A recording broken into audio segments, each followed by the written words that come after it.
Out at 47 of 62 laps complete, and there you see the Dennis Vitolo car in trouble. That's that car out of Warren, Michigan, car number 39, trying to get it cranked once again, hoping to have a good day here. Those are all local sponsorships. There's a dentistry on the back of it. Looks like a stock car for Saturday night kind of sponsor, David. Yeah, get your teeth knocked out here pretty quick. And that's one of the corners that's supposed to be breaking up. The corner workers trying to get him out of the way. Put some lock on it, Dennis. That's it. Turn the wheel. That's what it's for, lad.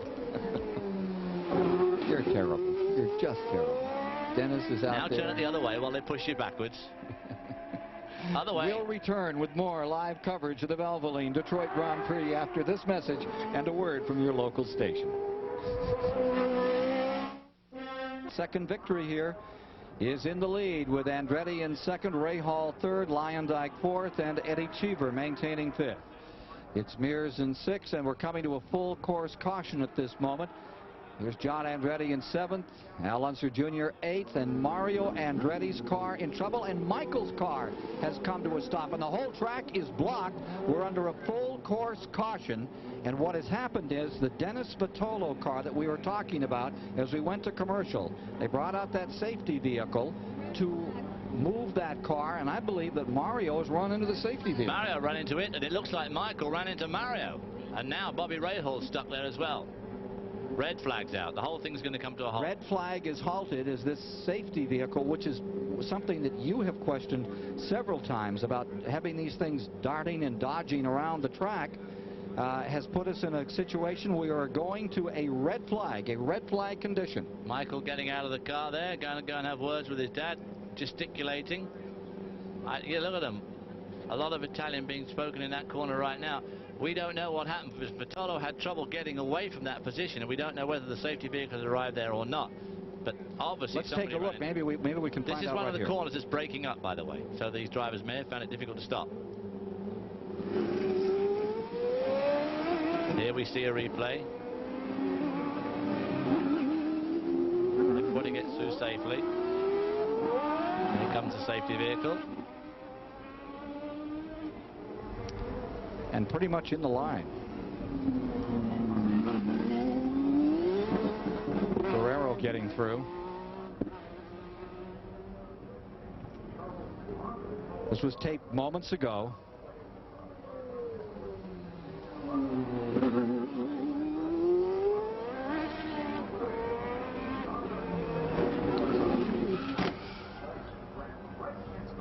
Mario.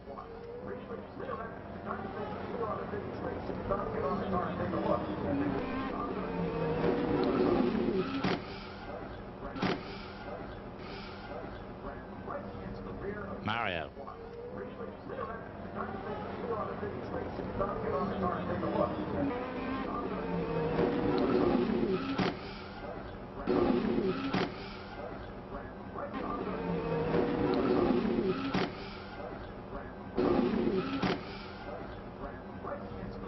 Mario.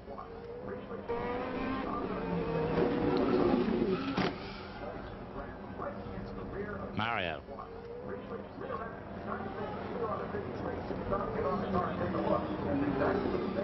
Now you know that the flagmen were working on the other side to alert him there was a condition on the other side of the corner, but right in the line was that safety vehicle, and there's Michael getting into it. Well, now Michael and Mario, to be really, I mean, everybody else got through. Know that the flagmen were working on the other side to alert him there was a condition on the other side of the corner, but right in the line was that safety vehicle, and there's Michael getting into it. Well, now Michael and Mario, to be really, I mean, everybody else got through. Dennis Vitolo back signaling the cars behind, and Ray Hall has to come to a complete halt. So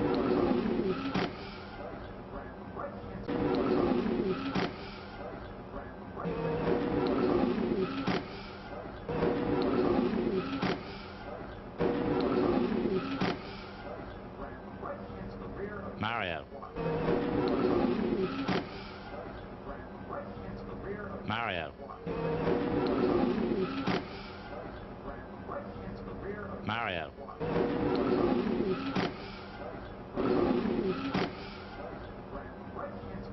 Mario.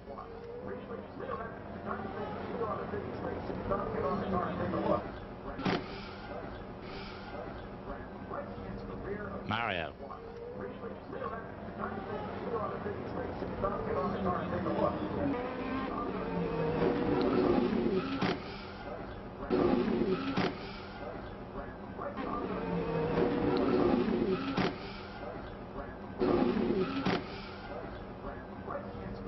Mario.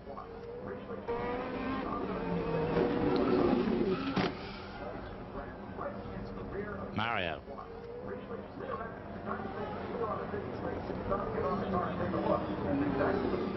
Now, you know that the flagmen were working on the other side to alert him there was a condition on the other side of the corner, but right in the line was that safety vehicle, and there's Michael getting into it. Well, now Michael and Mario, to be really, I mean, everybody else got through.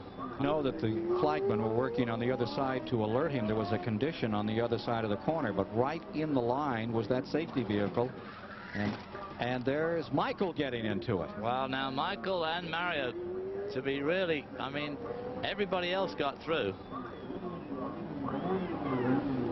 Dennis Vitolo back signaling the cars behind, and Ray Hall has to come to a complete halt. So we are under a red flag. Full course red. Emerson Fittipaldi in the lead, Michael Andretti in second, Bobby Rahal in third, Lyondike in fourth, and the race is red flagged, and Michael Andretti kaput. Mario Andretti's car out, and here's where it all came untethered in the 10th annual Detroit Grand Prix.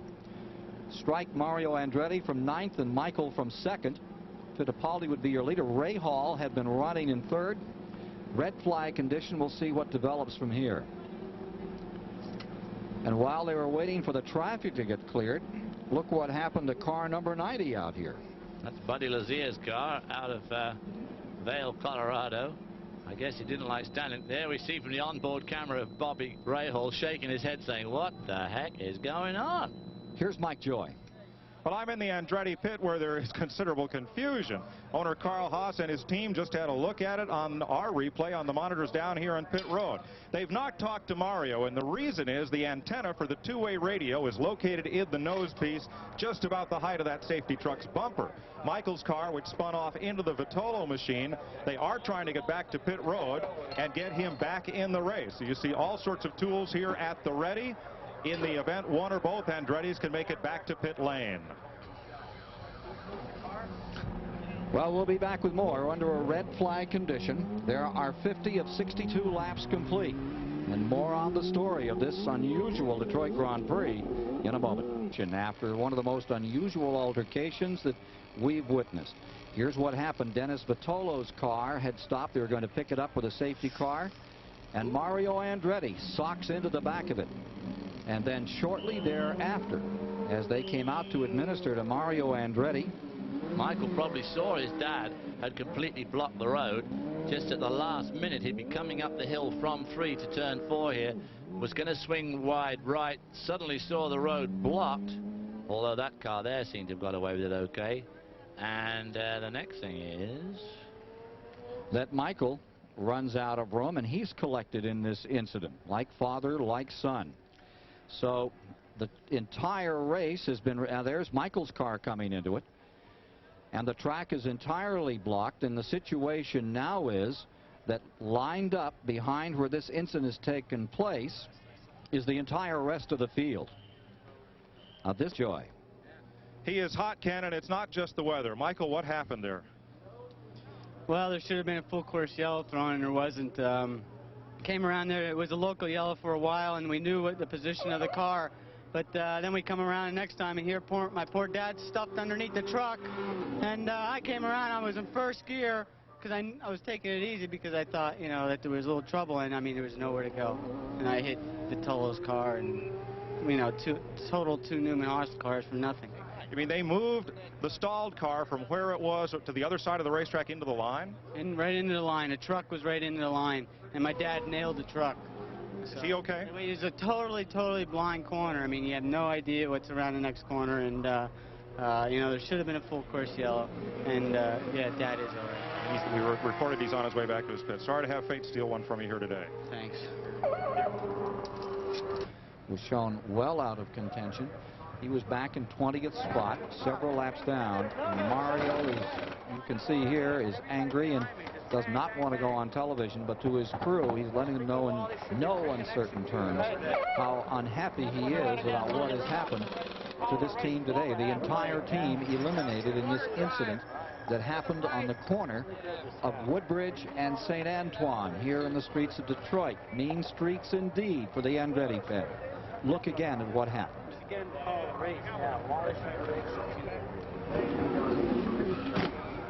There you see Mario coming around the corner, full lock on. Car not responding at all because the front wheels are locked up. So he has no steering way at all. Somebody else gets through there. I can't work out who that was still. But, now, they have two of these vehicles that are alike, the number 1 and the number 2, and they switch positions all the way around the track. In other words, there's one equidistant on this 2.5-mile course, and if one is called into service, the other one moves around. So there is a lot of movement of these vehicles, and it does give you a heartthrob to see them out there with these cars zipping by at 150, 160 miles an hour. It certainly looked, though, as if Michael arrived on the scene just a little bit too quick, for all he says. And seeing his dad there online, he took a handful of left-hand lock to try and miss his dad, and of course ran into the other car. But of course, as they say, it's easy to say that sitting in here. What is first gear worth on this track? How fast? First gear. Oh, 60 mile an hour. Back with more from Detroit in a moment.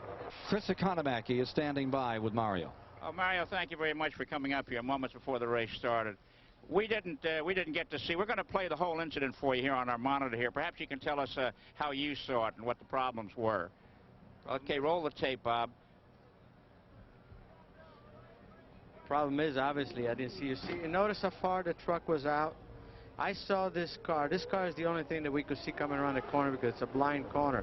He had no idea that they would have the big truck out there right in the on the line. So it was just ridiculous. Usually when there's something like that, you can expect a full course yellow, because if it's a local yellow, you still, you know, once you know the way the incident is set up, you know, you pretty much, you know, you calculate that. But this was a surprise the next lap. The car that was there, in my opinion, if they were going to keep a local yellow, should have just been pushed back and be done with it, not try to tow it away with a huge truck right on the line there. It's impossible. I was afraid that one of these days, one of those things was going to happen. How bad? I see your car's in line to restart. What's wrong with it, and what kind of shape will it be when the green comes out again? Well, the top is broken up, but structurally it's okay. So, as you can see, that's evidence that I slowed down quite a bit for the accident, but there was, you know, the truck was just a total surprise. Just no way I could turn by not knowing that it was there.